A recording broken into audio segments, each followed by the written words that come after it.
Hello to my third video. Again, I'm just leaving work because that's what I do, I work. And today, I have no idea what I'm going to talk about. I've had no sort of overarching themes of the day or thoughts of the day. I did do a bit of, I don't know, just nothing really, actually. I was going to say I did a bit of reading last night, but I think writing would probably be a more accurate description, because although I did read a lot, most of my night was spent writing this, I suppose, essay,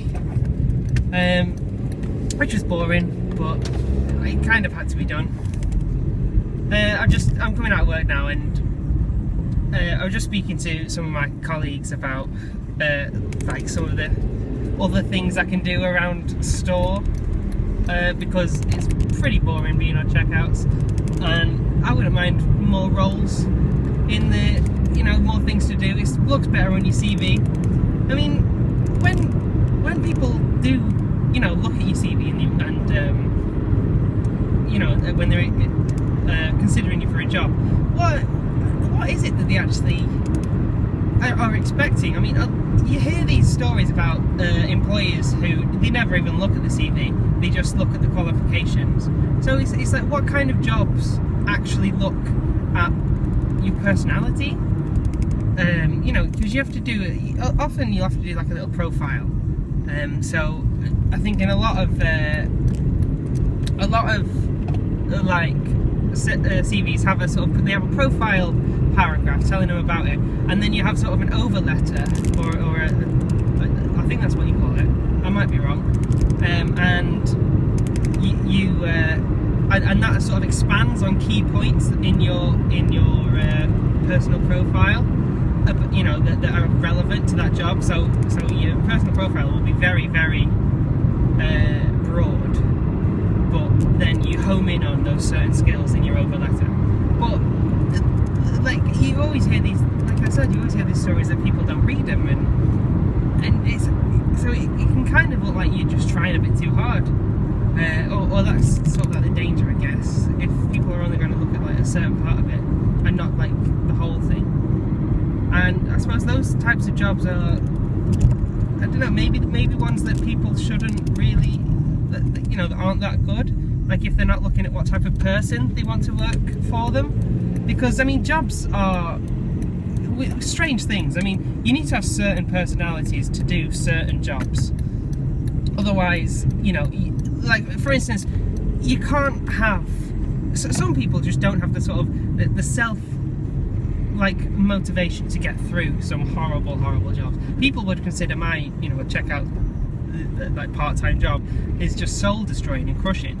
And it can sometimes feel like that if you don't sort of give yourself time, space, and to realise that, that's only one part of your day, that's only one part of life, and there is so much more.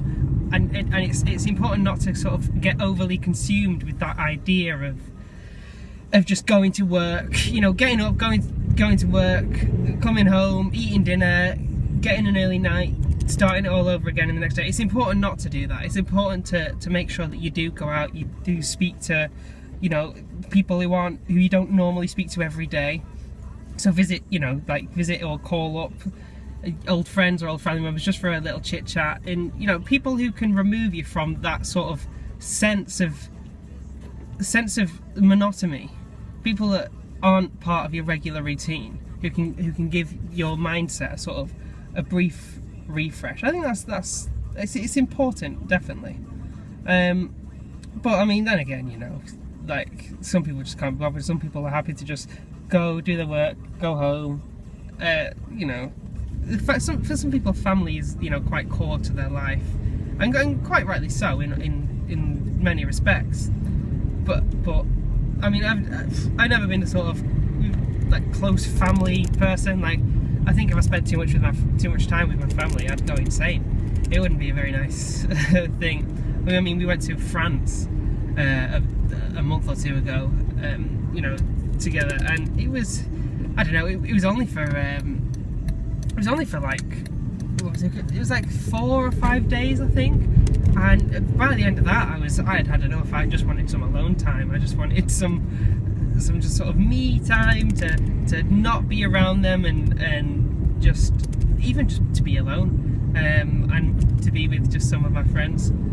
You know, like I say, people who break up that sort of cycle of sameness, and often, like, family can be quite representative of that sort of sameness, because, you know, it's the same people day in, day out, and I suppose that it shows how things in a routine can be quite comforting, to say the least. And comfort is often what keeps people, you know, in relationships. It's often what keeps people in a certain lifestyle, is the fact that they're unwilling to sort of see what else there is, because they're comfortable, they're content with what's going on. They're not willing to risk the chance of unhappiness just because they're feeling a bit bored sometimes, and you know, quite rightly so. I mean, things could go quite wrong.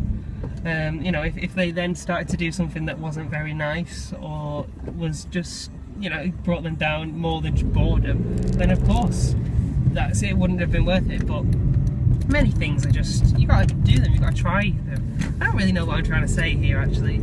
I kind of just went up on a bit of a ramble of my own thought of a ramble. A ramble of a ramble of a ramble.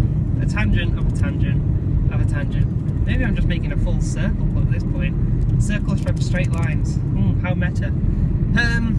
Well, that's all for today. Thank you very much. See you later.